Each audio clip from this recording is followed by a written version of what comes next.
Hi, this is Regina Y. Favors with a topic from the Toxic Encounters book. And so the topic is mate replaceability. It is in chapter 5 of the book. And the book is titled Toxic Encounters Why People Pursue Rebound Relationships, Part 1. And it's part 1 of a 3-part series. So I want to discuss mate replaceability. It is something that we are aware of, but we don't necessarily address during the healing processes that we need to adopt. And so I'm going to go through the questions and then just add an analysis to it. Why is mate replaceability an effective goal for men and or women? How does mate replaceability relate to mate preference? What are some of the cost-inflicting mate retention behaviors that encourage mate replaceability? And when is a partner worthy of keeping using benefit provisioning mate retention behaviors? So we understand the concept of mate replaceability when it comes to maybe two partners experiencing the devastating effects of a recent affair. The wife is replaced by a mistress or side chick or whatever the category is. And so uh, the wife decides to exit the marriage, or really, if you are cheating, the person who cheats is the person who decided to exit, because cheating actually equals exit. But when you get to a point where you feel like you have to replace a mate, that is more along the lines of a consideration you've been having for a while. It's not like you just met someone in the bar and you've decided that this person you met in the bar is now going to become your new wife. It doesn't work like that. What it works like is you were down from your job situation, or you and your wife had a fight, some sort of issue happened, or you and your husband had an issue, and then one of you decided to visit a club or visit a bar, and you met someone and you spilled all your emotional guts to that person. Somehow later it transitioned into a sexual experience that you felt bad about initially, but then it transitioned further into something that could be convenient for you. And then somewhere along the lines, both of you caught feelings, and now you are in a relationship while you are still married. And um, and there's this consideration now of replacing your mate because you feel like this person, this temporary person that you met in a bar, has more substance, more desirability, more attractiveness, a better ability to be a wife to you or a husband to you. You think that this temporary situation, person is the right person for you, and now you're going to throw over your wife or your husband, replace them for this temporary situation. So um, if you think about it like that in terms of context of affairs, you see how people get to the to a decision to replace a mate. And it's all really based upon emotions. It's not based upon logic. What what sense does it really make to divorce a partner of 10 years for a person that you met in the bar for 5 minutes, right? So it's all based upon emotions. And what that basically suggests is that you are not addressing your emotional conflicts. Sure, you may have a conflict with your wife or with your husband, but if you are jumping into situations hastily, and that has been your pattern even prior to your marriage, you're going to find yourself in a position where you might run into the wrong person, and it could um, be your life. That person could be the death of you. I mean, you have many Lifetime movies that are based on these types of situations.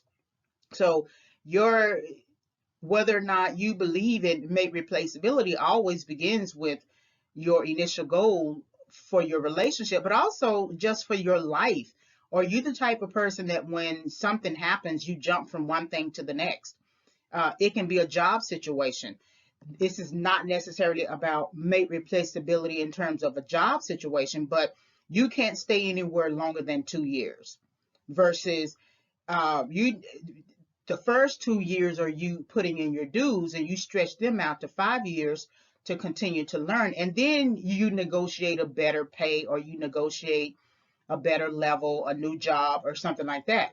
And so if you find yourself jumping from thing to thing in your professional life, it might be rooted in your personal life and your personal belief system, because mate replaceability is about belief system, what you think is important to you in terms of a mate, and whether or not that person can carry it out, or whether or not the person is properly carrying it out. And if they can't, if the person can't, then you're just going to replace the person. Well, how many times are you going to replace people?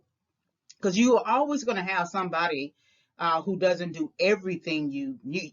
I've always heard a percentage that you get about 80% of what you need in a marriage or in a relationship, and that other 20% you're going to have to, seek on your own. But what people do is they look to get 100% of what they need in the relationship, in the romantic relationship. But even though you are married and you are cleaving together, you are still individual people who with an individual calling and purpose and assignment and work and prayer life and everything that you need to do individually, also as a collective. So mate replaceability can also mean a belief system. You also have a belief system with certain individuals that they only stay married for 2 years, whereas the person might be on the job for 2 years and they jump from another job. You got people who only believe in staying married for 2 years. So for them, it would be an effective goal because that is their goal. Their goal is to stay 2 years, nothing more, nothing less. Endure those 2 years, and then I'm gone. And so they don't really care too much about the importance of developing in the relationship. They get whatever they get within those 2 years, and then you have to go. And you are usually the person who has to move out of their house, right? So it is an effective goal if you set that as a goal. A woman, if she's replacing a mate, it's rare that you would see a woman of substance just automatically replace a mate. But if she is replacing a mate, it's oftentimes dealing with the fact that she did all she could in that one relationship and the person decided not to do right or not to act right, or to continue pursuing cheating or putting an ex over her, making his family a priority over her as a wife or as his woman. And so a woman doesn't just automatically replace you as a mate just because you do one silly thing. It takes a long time, and I'm talking about a woman of substance. It takes a very long time for her to get to a fed up status and to the point that she's done. But she wouldn't automatically just go get another mate. I understand people love to say, to get over someone, just, get under someone or get someone else. But a woman doesn't just automatically do something like that. She might choose herself, so that it's sort of like an internal mate replaceability, that I'm no longer going to choose you anymore and make you a priority, that I'm now going to make myself a priority. That's not true mate replaceability within the context, within the concept of psychology, but it is something that she would automatically do. That would be her goal. And then she would go through a healing process, and then she would think and get her finances in order, and then reconsider entering the dating market. Hopefully she has a friend who can introduce her to someone, and then that would be her mate replaceability goal. But it wouldn't be automatic for her to go choose someone. Now, there are some exceptions to the rule, especially for certain women who are emotionally turned around by situations with their mate, that they might try to go back to an ex. And everybody kind of does that on some level. They They try to pull at someone that they used to date, used to love, used to depend upon emotionally, and they will try to pull at that person and get their feedback or whatever. And that could be a sign of mate replaceability, because you are really supposed to be speaking with your partner, not with your ex. So mate replaceability, it really does tell you about the belief system about that person, and and how they view romantic relationships, and how they view options and preferences and outs and exits, and whether or not they will utilize cheating to get the partner back on track. So then how does mate replaceability relate to mate preference? So um, it depends. So if, for certain people, in their mindset, they're going to give that person a chance to come up to a level or come up to a bar that they feel is appropriate for the relationship. Instead of just choosing a person who already reflects that bar, they will take the lowly, homely, whatever type of person that they feel is maybe average or below average, and try to pressure that person into this image of what they want the person to look like, right? Um, um, they will sort of approach the situation usually from two places. It's always a place of you performing wifely duties, and then your weight. And people have been known to say, well, if you lose 25 pounds, or if you lose 20 pounds, I mean, I can marry you then. I mean, you will be the perfect person. And then you have some people say, well, okay, if she doesn't cook, I'm sorry, I can't marry her. So mate preference um, would precede mate replaceability, in a sense that I have a preference for what it is I want my woman to look like, or what it is I want my man to look like. Men want women to have a good size, a smaller weight level, while women want men to have resources or financial resources. And so they will give you some time in their mind um, to get to that level. So the woman might want the man to make six figures eventually, right? Or the man might want the woman to get down to a size 10 or 8, right? Especially if he wants to parade her around in a bathing suit. Okay, that's a preference for them. And you wonder to yourself, so if that is a preference for you, why won't you just go on ahead and seek that person already? And what that tells you, that the person doesn't have that ability to draw that person. So they draw who they think they could maybe change and make better and upgrade, or something like that. And then they don't let the person in on this ideal that I'm giving you a certain amount of time to get yourself together to fulfill my preference for a mate. And if you don't, then I'm going to replace you. Well, they don't inform the person of that. What they do is they may do little digs. They may attack the person's self-esteem. They make little comments, snide comments. They joke, they laugh, instead of just being an adult about the situation and saying that this is my preference and I want to seek that preference. And I mean, if you want to date me, we can date, but I'm telling you right now, I'm going to marry a person who fits this preference. So then that's the link between mate replaceability and mate preference. But it's kind of shady at the same time, because you don't always let the person in on the secret that you have a list that you are going a mental list that you are going by in your head, and you are checking it off every time it looks like the person is fulfilling elements of that list. But the more you do that, and then you use certain types of comments to try to get the person to light a fire up under the person to change, it only makes it worse. And then the person goes down, they start eating more, the person starts to get depressed, they stop cooking, they stop having sex or whatever. And so your efforts to try to get them to a certain kind of thinking and level and belief system are for nothing.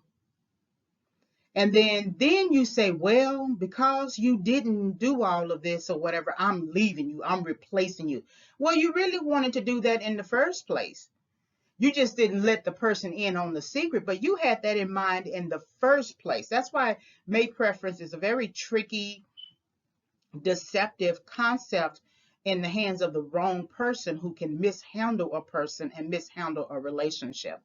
Then, what are some of the cost-inflicting mate retention behaviors that encourage mate replaceability? So then the cost-inflicting in this particular thing, as it relates to mate preference, is that you try to use all these different types of comments to get the person to change and get and level up, and you try to upgrade the person, but it's not working. That as a cost-inflicting mate retention behaviors is insults, physical violence, um, reducing the person's self-esteem, sometimes revenge porn, right, depending upon the situation. And so you're thinking, okay, I want to retain the mate, but she's not fulfilling my mate preference. I want to retain the mate because I think he's a good guy, but he's not making the money for the lifestyle I really want. And the irony is, if you want that lifestyle, then go get it for yourself. You don't necessarily have to depend on someone individually to give you that lifestyle. And so those cost-inflicting mate retention behaviors are tricky because you can do too much to a person and they just leave altogether. Even if you are a good catch, even if you are good to them in other areas of the relationship, if you continue to use cost-inflicting mate retention behaviors to try to get them in line, which always feels like you have your hand on the person's neck when it comes to a man to a woman, and a foot on the person's neck when it comes to a woman to a man, you continue to do that, you could lose the relationship altogether. You are focused on one aspect of the relationship to the detriment of other aspects of the relationship. If weight is a problem, you can always work together. You can always change up your eating habits. You can make it a couple's goal, right? And that's, if you really want the relationship. But you also have to ask yourself, if weight is an issue for me and I'm athletic and I want somebody to be compatible with me, then why am I choosing someone who doesn't care about weight, who doesn't care about maintaining a good weight? Why am I trying to push somebody into something that he or she does not want to be in? And all that basically suggests is that you yourself can't get the woman you really want. And so then you're going to punish whoever you can get and make them feel bad for not being the person you really want. The same is for a woman. You can't get the man you really want because you don't reflect the lifestyle that you really want to go after. And so then you punish the man by making him feel bad for the $50,000 he's making in a year that could easily transition into more based upon the type of job he's doing. You make him feel bad because he can't give you a $250,000 house. He can't give you um, um, fashion label clothes, Chanel and Gucci or what. He can't give you all that. So you make him feel bad. But then if you, like I said, if you, it doesn't make any sense to get with a person that you really don't want to be with, that you don't have a mate preference for, only to make that person feel bad using cost-inflicting mate retention behaviors. So then the last question is, when is a partner worthy of keeping using benefit provisioning mate retention behaviors? And benefit provisioning is just essentially giving compliments, emotional support, flowers, things like that, or whatever. Well, to me, the partner would be worthy of keeping when you get to a point where it's just better to work together. You need to accept some facts about yourself. You are not going to be a baller, period. Because if you were, you would have already been on that track and you would have already been planning that way and you would have already developed the work ethic for something like that. So get the fantasy out of your head. Same thing about the woman. If you're not willing to put in the effort through education, creating a business, or choosing the type of job that will give you that type of income, then you need to face the facts that you don't have the work ethic. You don't have the desire, the courage to push yourself forward. So once you understand who you are as two people, and you understand that there's really no need to mate replace, because we understand that we are not the people that we keep fantasizing about, then it becomes worthy enough to say, let's keep each other and let's work together. Instead of dogging each other out, instead of cheating on each other, instead of running each other crazy, running down the self-esteem, trying to make things like better for us to the detriment of the other person, why don't we just work together? And then that's when the relationship could actually grow. You find out different types of ways to make your partner happy, and you just begin executing those strategies, and that will be a better mate retention strategy, because you cannot leave everybody. The person who only cares about the 2-year mark, that person will run through people every 2 years without any time for self-reflection, any time for consideration that maybe it's time for me to make a change in my life. I need a partner that I can lean on and depend on for the long term. But if they continue to do something like that, they're going to run themselves down, run their minds down, run their finances down, because there's always going to be a settlement, a financial settlement with situations like that. Because people who do stuff like that usually have money, they have power, they have access, and so they feel like they can replace mates at whim, at will. You remember the at will policy document you sign all the time, that this company can terminate you at will, or you could quit the company at will. Well, they have that kind of belief system in their head. And so I don't have to be with you. I mean, I'll be with you for 2 years, but that's basically it. So mate replaceability, again, it's always based upon the original goal you had for the relationship, as I always note in other audio lessons. But mate replaceability is also, more importantly, about your belief system, about relationship making, the decision making you make in relationships, your capacity to sustain relationships, your ability to understand that your partner is flawed, that not everyone is going to fulfill every need that you have. There's no need for you to adopt a dating rotation. So one partner fulfills 20% of something, another partner fulfills another 20%, another partner fulfills another 20%. You would drive yourself mad with that kind of thinking. So these are the ideas I want you to consider when you think about mate replaceability, because it begins and ends with your belief system and perception of romantic relationships. So Toxic Encounters, Why People Pursue Rebound Relationships, Part 1 is available on Amazon for purchase. You can visit my website, reginayfavors.com, and then like, subscribe, and follow. I am on Facebook, Instagram, YouTube, and Twitter. And just type in Regina Y. Favors. Thank you very much for listening.